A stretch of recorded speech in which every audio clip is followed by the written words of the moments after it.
Hello and welcome. I am Gimba Umar. Tonight, Inspector General of Police assures on return of lost Dapchi schoolgirl in Boko Haram captivity anytime from now as he tours schools in the northeast.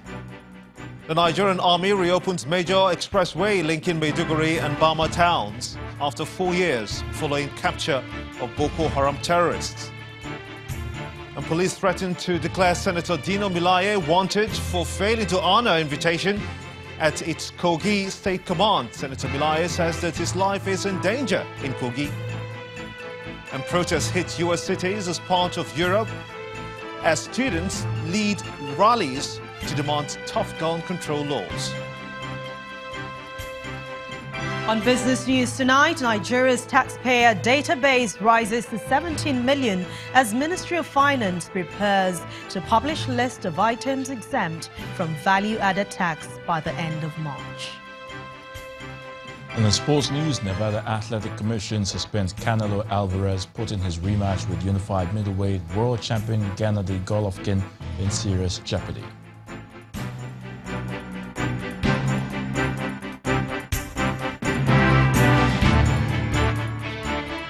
Begin tonight with the latest development on the last Dapchi schoolgirl still in custody of Boko Haram insurgents. The Inspector General of Police, Ibrahim Idris, says that Leah, who was not released along with her colleagues, will be released any moment from now. Mr. Idris confirmed this in an interview with journalists in Maiduguri at the Military Command and Control Center, where he visited the theater commander of the Operation Lafiadoli. Leah was reportedly held back for refusing to denounce her Christian faith while in captivity. You know, I'm supposed to go to Dapchi today. Let me be sincere with you. But because of that girl that I learned, that she may be released today. That's why, because just like he said, you know, it's a sort of understanding that we don't create much security this in there. And you know, I move with a helicopter. By the time I fly into that, they may think I break the... And that's why obviously I have to postpone the visit to Dapchi. In the meantime, the police chief has announced the deployment of policemen to all secondary schools in the northeast of the country for better security. Mr. Ibrahim Idris, who is on a tour of schools in the northeast for Adamawa, Borno and Yobe, has also been speaking to secondary school students on the importance of education and the need to disregard the ideology of Boko Haram insurgents.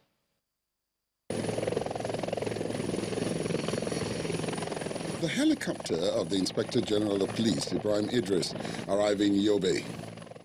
Obviously, the IGP has a new mission in Nigeria's northeast, and that is to tour some of the schools affected by the Boko Haram insurgency. Another reason for the visit is to counter the ideology of the Boko Haram insurgents, which has adversely affected school enrollment and attendance. His first port of call is the Mobile Police Training School in Goza to inspect the state of the facility. And then he heads to the government secondary school in Ulang, one of the communities attacked by Boko Haram terrorists in Adamawa State. There he announces that policemen will be deployed to all secondary schools in the state, in line with the directive from the president. The police officers are here to provide security to all of you. And as good citizens of this country, reciprocate this attitude of the police officers by giving us information and cooperating with the police officers that are going to work closely with you. The IGP's tour of Adamawa State did not end in Goza. His entourage immediately moved to Yola, the state capital, where he met with the state deputy governor Martins Babale and other members of the state cabinet. The train then moves on to Yobe State, home of the recently released Dapchi schoolgirls. The IGP is welcomed by secondary school students who trooped out. He reiterates government's pledge to ensure their safety while also calling on Nigerians to help the police with useful information.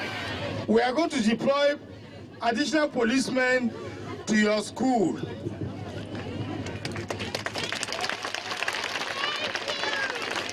They are going to be with you 24 hours. I want you to cooperate with them. Give them information. If you see strange faces, people you don't know before, give that information to the policemen deployed to you. The tour of the northeast states by the IGP is a subtle assurance for these students that they are safe to return to school without fear of abduction, and also enlighten them on the importance of education.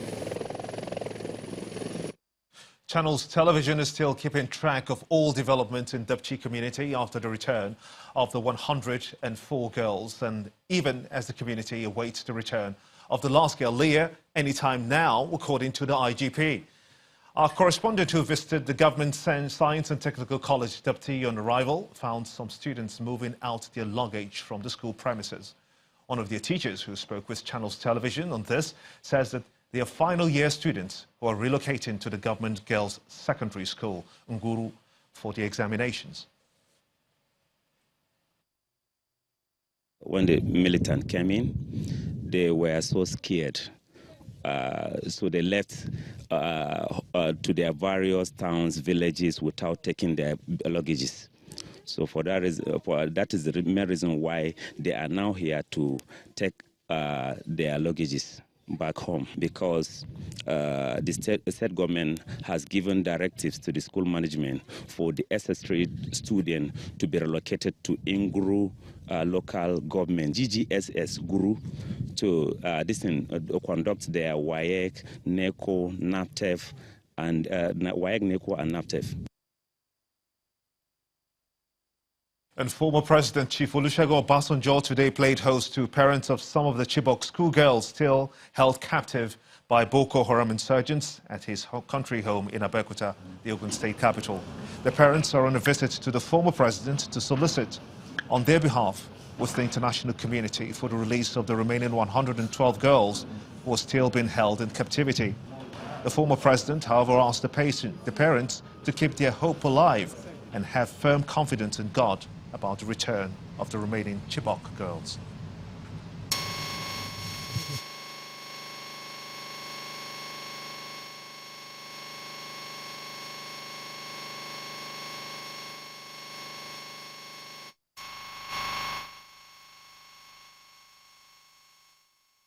Apologize for that bad audio, but we'll try to get back that story as quickly as possible. In the meantime, the Nigerian military has reopened the Maiduguri-Bama-Banki road about 4 years after it was captured by Boko Haram insurgents. The Deputy Governor of Borno State, Mr. Usman Durkwa, who cut the tape to reopen the road, said that he believes that the development has proven the successes in the collective fight against insurgency. Mr. Durkwa, who praised the president for his relentless efforts in ridding the country of terrorism, was also optimistic that the road will enable people pick up the pieces of their past lives. This is Bama-Banki Road, once a nightmare for many travelers and residents of Bama local government area in Borno State. The road connects Nigeria's border with Cameroon, and it is believed to be a major commercial route for different local and international businesses. But an attack on Bama village by Boko Haram insurgents in 2014 forced the military to close the road from all civilian users. And today to be the day, it will be always remember. Today, the once abandoned road is back to life and now open for all sorts of legal activities. Distinguished ladies and gentlemen, there are people near the border like the Cameroonians. They will cross over and buy from us since the border has been opened. We'll continue our business like we used to do. By God's grace, peace has returned. Theatre Commander Operation Lafia Dole Major General Rogers Nicholas says Cameroonian troops were part of the successful clearance operations which culminated into the reopening of the once dangerous road. He believes that the reopening of the road will not only foster the commencement of economic activities but also encourage militants to surrender. The Borno state government is asking the insurgents to surrender their arms and embrace dialogue so that destroyed communities can be built back. I will appeal to the terrorists who are yet to submit themselves for peace to reign. Please embrace dialogue so that our society should return to peace and imagine Borno to regain its former status of being the home of peace. Rebuilding and reconstruction work is already ongoing in Bama local government area as the state government is planning to relocate internally displaced persons before the farming season. They believe that reopening the road will rekindle their hope and help their businesses come alive again.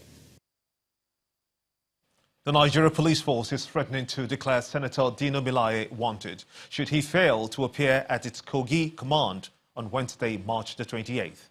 Force Public Relations Officer Jimo Moshood says that an invitation and a court summon had been issued to Senator Melaye, both of which he did not honor. He adds that a letter had been sent to the Senate President, Dr. Bukola Saraki, on March the 2nd for Mr. Melaye to appear before the Kogi State Police Command to answer to the allegations against him. The police says that Senator Dino Melaye is wanted for criminal offences of conspiracy and unlawful possession of prohibited firearms. As we speak, Senator Dino Melaye, despite the letter sent to the Senate President, as mentioned in paragraph 5 above, refused to honor police invitation till date, and also refused to appear in court, and has also continued to evade this service of criminal summon on him to appear before the Federal High Court Lokoja on the 28th of March 2018 to answer to the charge of criminal conspiracy and unlawful possession of prohibited firearms against him and Mohammed Audu. The Nigerian Police Force is therefore using this medium to advise Senator Dino Melaye and Alhaji Mohammed Audu in their interest to comply with the order of the court and appear on the 28th of March 2018 before Federal High Court Lokoja to answer to the criminal charges against them. If they continue to be evasive and fail to comply with criminal summon issued on them by the Federal High Court Lokoja to appear on the 28th of March 2018 to answer to the criminal charges of conspiracy and unlawful possession of prohibited firearms against them, the force will obtain warrant of arrest for the arrest of Senator Dino Melaye and Mohammed Audu and will definitely declare them wanted. In the meantime, Senator Dino Melaye says that he stands by his position on the invitation to appear before the police, insisting that he is ready to do that in Abuja, but believes that his safety cannot be guaranteed in Kogi State. The senator also referred to a letter his lawyers had written to the Inspector General of Police on March the 21st, in which he outlined several steps taken by the police command in Kogi State, which appear to indicate that the senator's life would be in danger. In the letter, the lawyers made an appeal to the police boss to intervene and allow the senator submit himself to the police in Abuja. In part two, after the break, some northern leaders begin search for a consensus presidential candidate ahead of the 2019 general election, says that the current political leadership has failed. Please stay with us.